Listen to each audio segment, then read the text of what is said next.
WPTV. And as always, make sure to like and subscribe to us and follow us on all of our social media platforms. We'd love to have more of you following us. So my guest this week is, of course, James West, the one, the only. And James, welcome to WPTV. Well, thank you very much, Jeff. It's my pleasure to be here.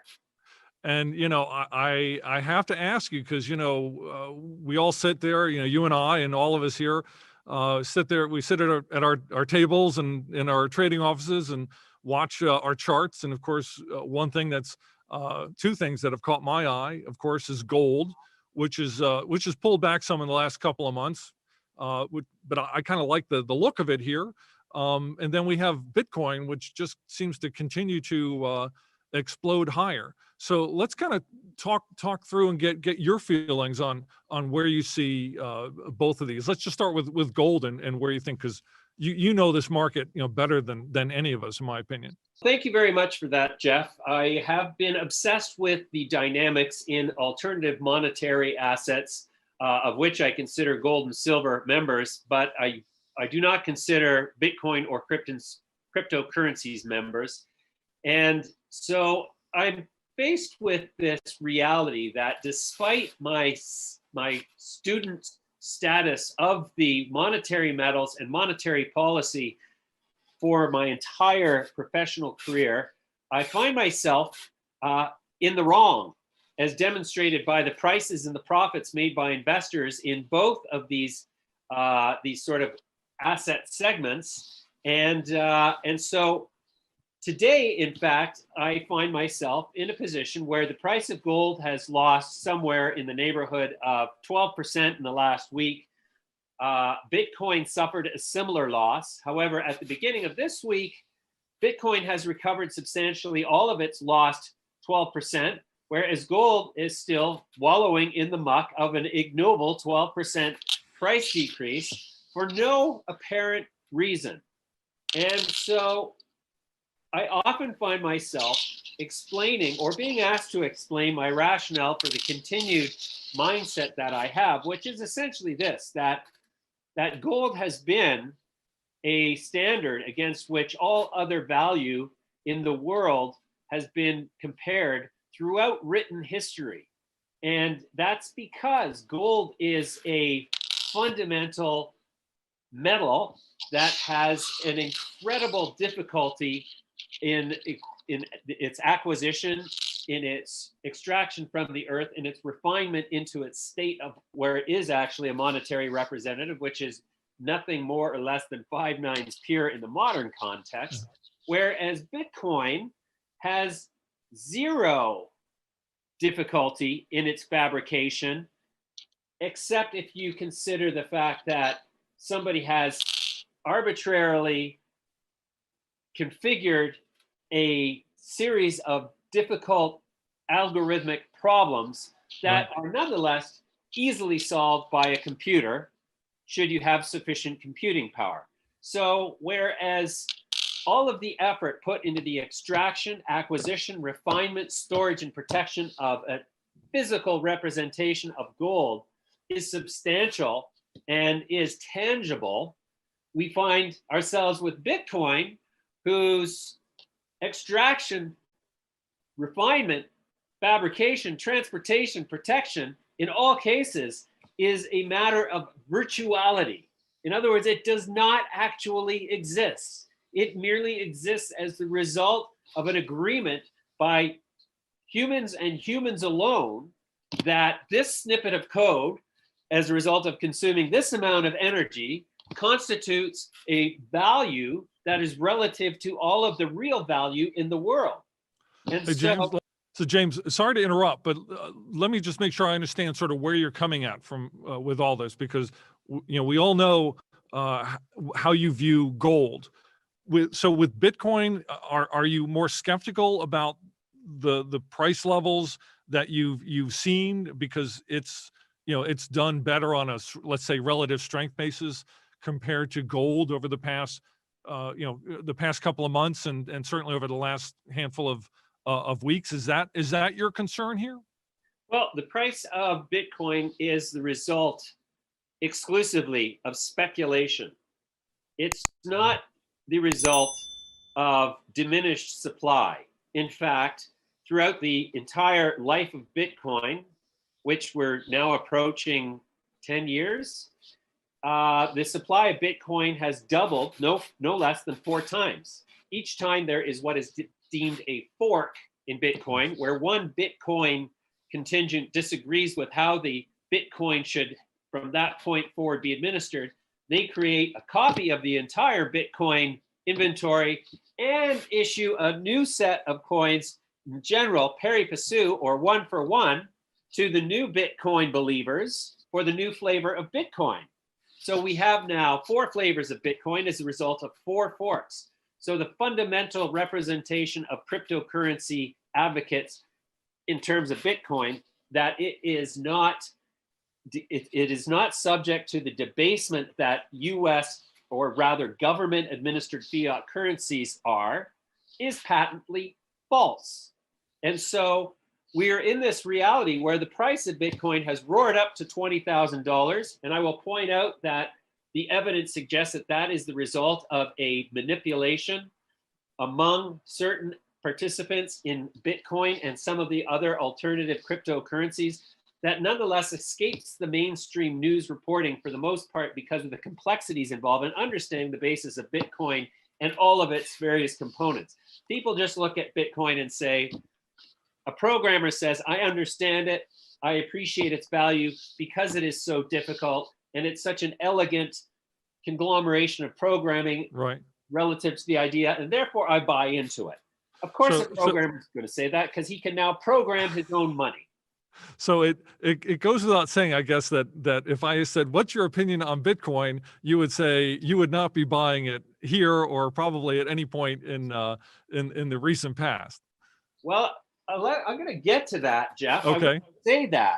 I would say that any effort to ascribe value to something as virtual as Bitcoin or any other 3,000 cryptocurrencies or roughly 1,000 new cryptocurrencies appearing each year is a matter of either fraudulent behavior on the part of the promulgators or promoters, or stupidity and complacency on the part of the buyer. That being said, I'm in the business of speculating and profiting.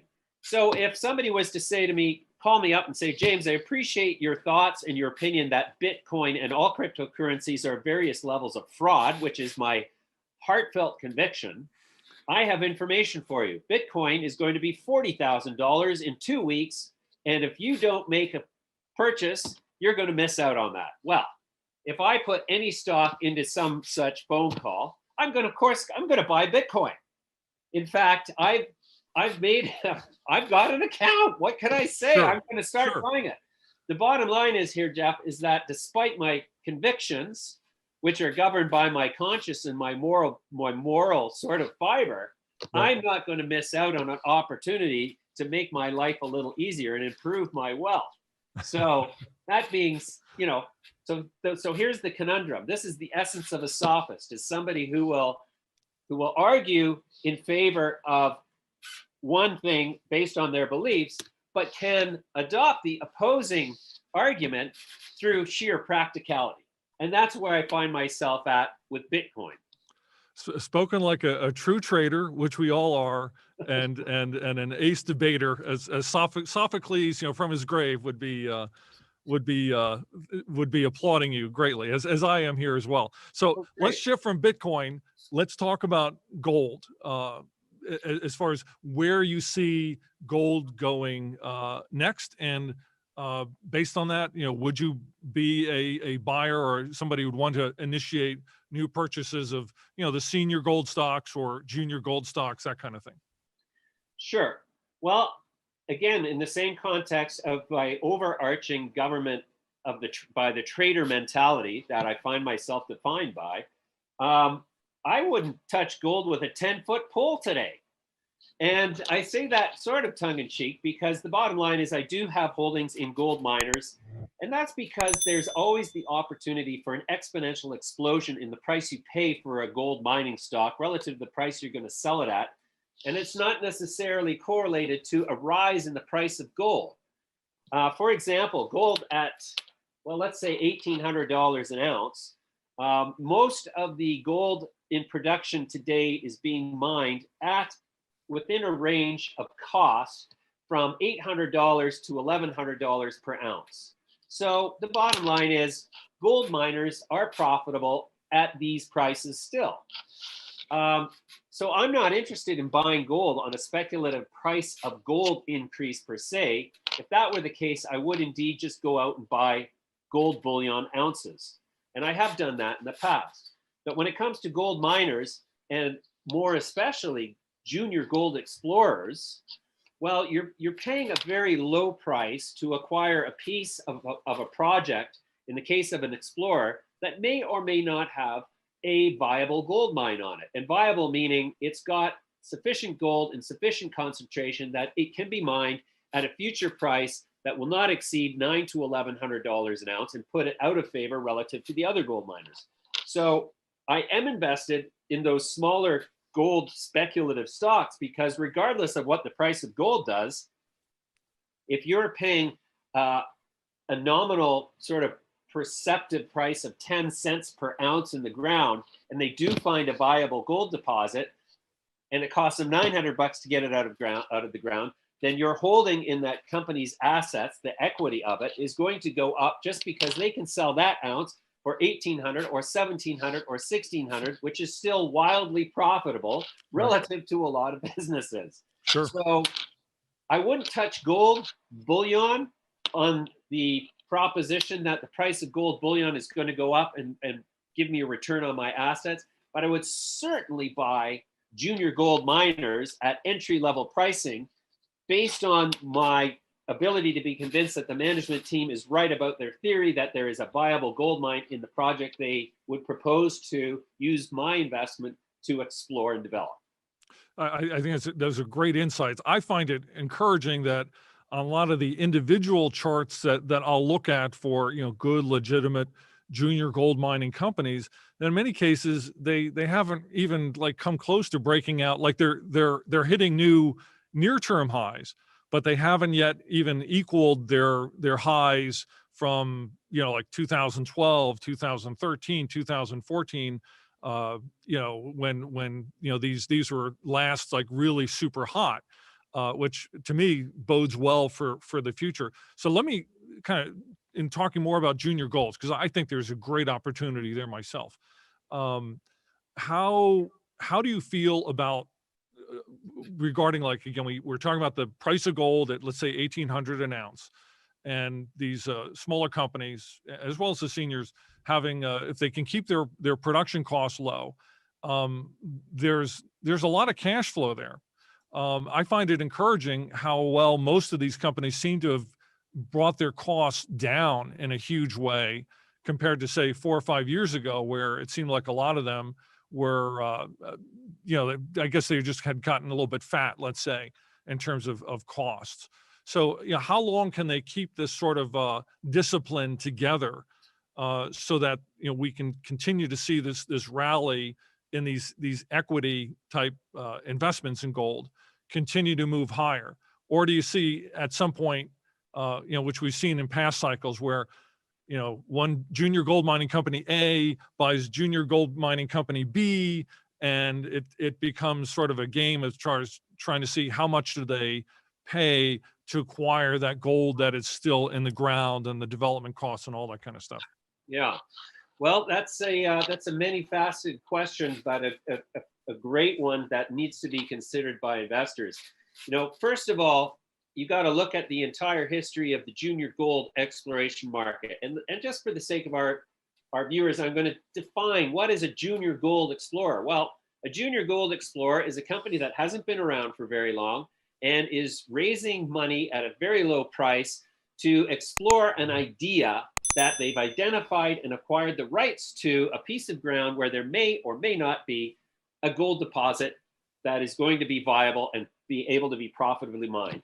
In the history of gold mining and junior gold companies more particularly, 99% of the companies that set out as junior miners and raise money from investors to try to find a gold mine fail and do not find any gold, or find some gold, but not nearly enough to constitute a deposit. And so they end up vaporizing the investors' dollars, leaving the investor with a terrible experience and a terrible taste in their mouth as it pertains to junior gold companies. Combine that with the historical prevalence of what we will call an abusive approach to the treasury by less scrupulous mining, Right. would-be mining companies, where the G&A consumes upwards of 60% of all funds raised by the company. So mining investors have been burned repeatedly for the last 20 years, especially, where on the backs of an increasing gold price, that's what it gets investors' attention, and they all come flocking to gold. Everybody puts money into whatever gold deal they find themselves exposed to. 99% of them are going to fail, but the greater problem has been that, looking back, investors find that management has been living rather richly off of the funds raised from investors. In fact, G&A historically in the junior mining sector tends to average above 60% of all funds raised. So in other words, only 40% of funds raised goes into the ground. The rest is spent by management in salaries, promotion, travel, accommodation. And so these are among the problems why you haven't seen the gold juniors take off despite a generally rising gold price environment. Is there has been such a sour taste left in gold investors' mouths that a lot of them have sworn off gold, and junior golds especially, forever. And so that leaves a much smaller audience for gold juniors and tends to increase the cost of capital to junior gold companies. In other words, whereas you used to have to give up maybe 25% of your company for your first round of investment to your first round of investors, now companies are finding themselves having to give up almost 50% or more of their company for that earlier investment. And so right away, the risk versus reward proposition for management has been damaged by the abuses of past management teams who have been less than sincere in their intention to locate gold. And so that's the reason that you haven't seen the companies take off yet. But James, and let me just step in and I'll ask you additional question here. When I hear all that, and I agree completely with you on that, what you've been painting here. In some ways, that may well leave open a much bigger move for these junior golds. Let's suppose we move into some sort of environment where we have, I don't know, more inflation or a weaker dollar, more of both, where this is an asset class that has generally been, as you've been pointing out, ignored because of prior pain by many investors. And as is typical with pretty much any stock in any market, people tend to ignore it, and then it moves higher and it moves higher. Weeks, months, years go by, and then suddenly it dawns on the larger mass of investors, I got to get in on this baby. And of course, they're usually the last ones left holding the bag for the last parabolic move, as where somebody like you would be in on this stuff, and as you have been many times, much earlier in the game for the larger share of profits. Do you see a scenario where we can perhaps see some sort of larger parabolic move somewhere down the line? And what would that scenario be if you could paint out your ideal, paint by number James West picture of the great environment to make gold stocks, especially these junior golds, come to the head of the speculation list for investors? Sure. Well, if you look at the last two major bull market in junior golds, they have both occurred when there is no other game in town. In fact, I'm going to take the three phases of the gold market that have resulted in the current price levels. So the first time that gold really spiked up on speculation was in 1980. And that was a full 7 years after President Nixon closed the mandatory gold government gold stipulated price of $35 an ounce as part of the Bretton Woods Agreement. That was essentially the way that governments in the developed world agreed to administer their own monetary pools relative to how much gold they had. And so when that ended and the price of gold was locked in at $35 an ounce, all interest in speculating in gold was destroyed, because why would you invest in something that had a guaranteed sale price of $35 and the cost of mining it was going up and the cost of exploration was going up?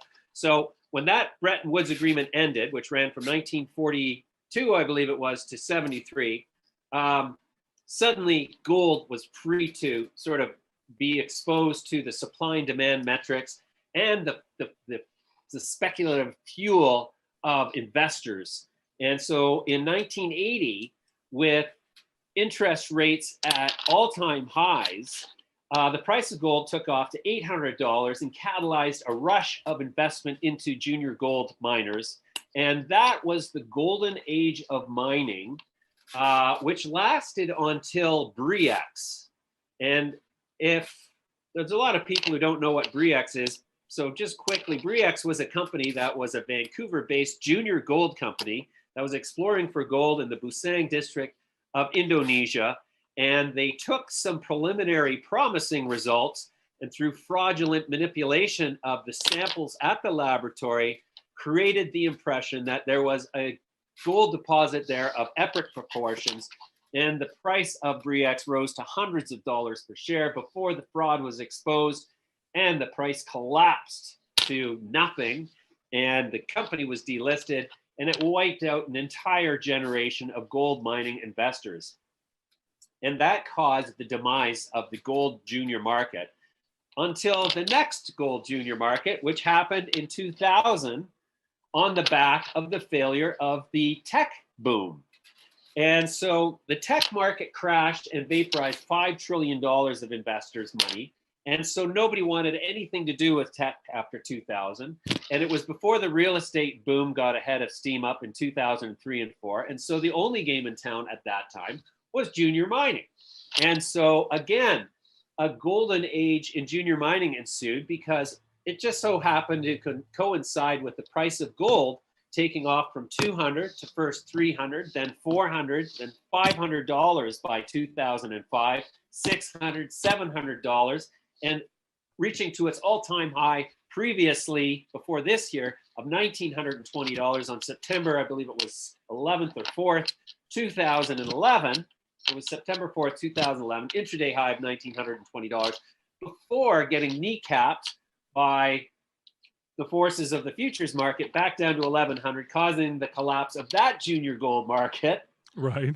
And so the point I'm trying to make here is that the junior gold market always manifests around the ashes of a disaster.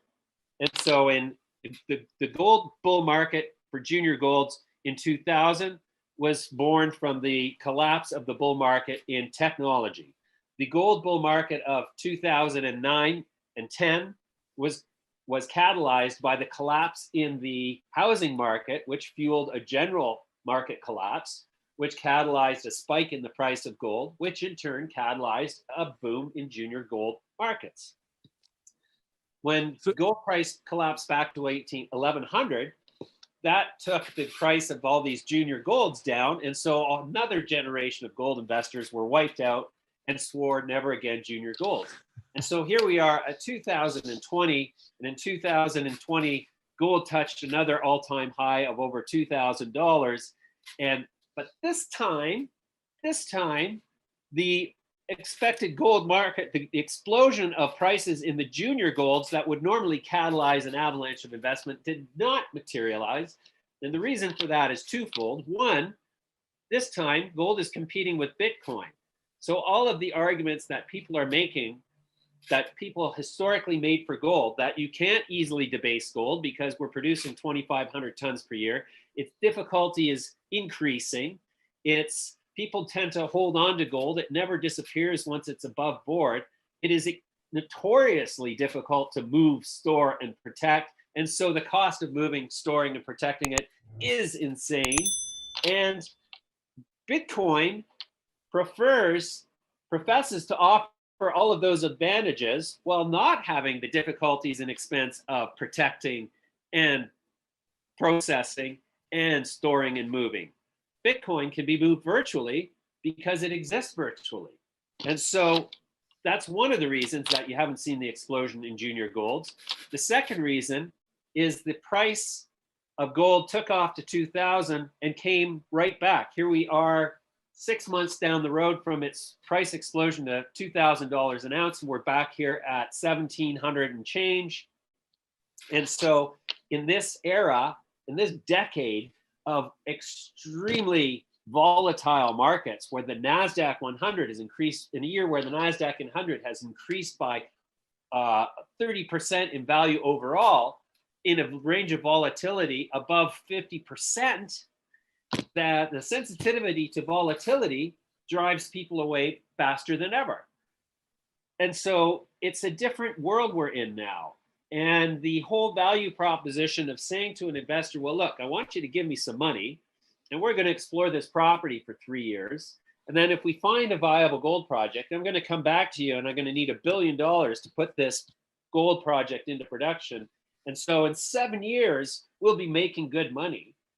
In the age of the instant tech billionaire, that's laughable. In the age of the Bitcoin bazillionaire, where a guy can sit there and program his own money, that's ridiculous. And so this is the problem we're faced with in the junior gold market, is that the potential audience for junior gold investors, who would normally be a percentage of the youth coming up through the education and experience of the monetary system, well, they're now going to cryptocurrencies and Bitcoin. They want no part of gold. Gold is ridiculous. Gold was their father's asset class, alternative monetary asset. And so this is the fundamental problem with gold at this point, and which is actually the biggest catalyst for future price appreciation in gold itself, is the fact that nobody wants to risk any money to explore for gold at all, except a small group of people in the mining industry in Canada and a small and diminishing coterie of old school gold bugs around the world. So James, when I hear all this, I have sort of a split opinion, because partly the contrarian in me thinks, well, every asset, especially when it has a great deal of potential value there, like we see with gold miners.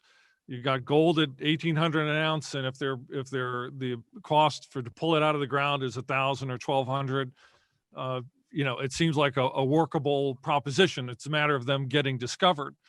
And then the idea of the gold versus Bitcoin, I can see why nobody likes gold, and Bitcoin is the investment of the hour and of the decade, certainly. But if there's anything and I know, and that we all discover eventually as investors and as speculators, is that at some point, that way out of favor asset or stock or sector that nobody wanted, if there's actual real value there, it will get discovered. And we don't know what will drive people towards it, but that it will occur.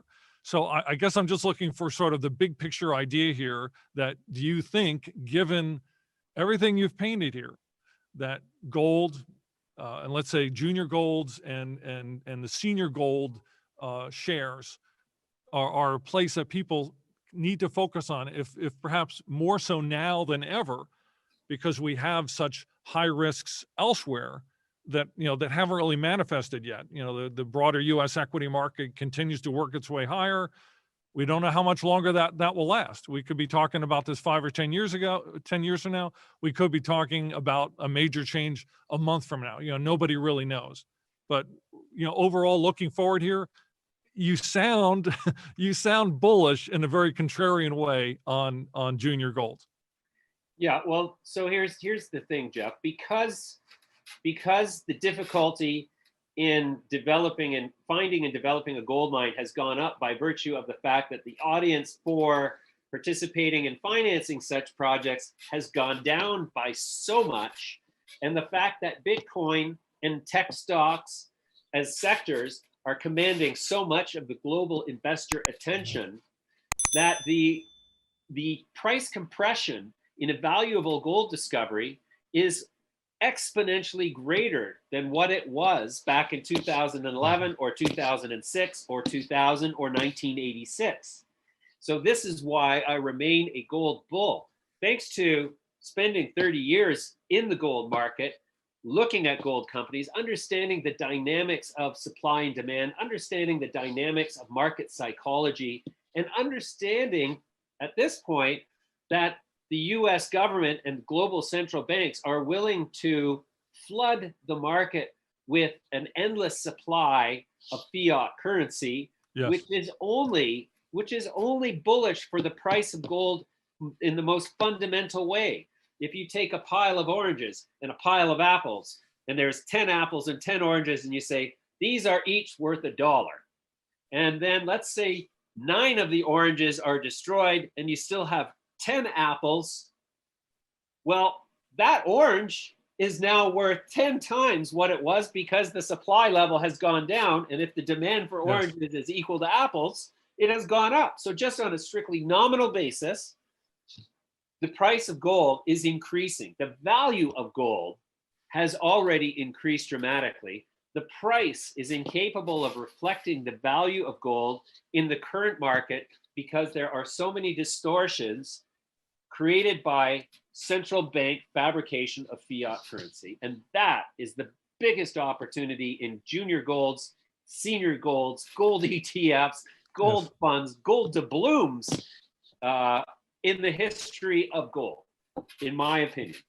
Well, I couldn't agree more. And I think it's a great thing as we wrap this up, a great thing for everybody to keep in mind, because if there's anything we've seen over the years, whether we're talking individual stocks or sectors, they can languish for a long time and then suddenly get rediscovered seemingly overnight and rocket higher. We've seen that with, value stocks in recent, the last couple of months.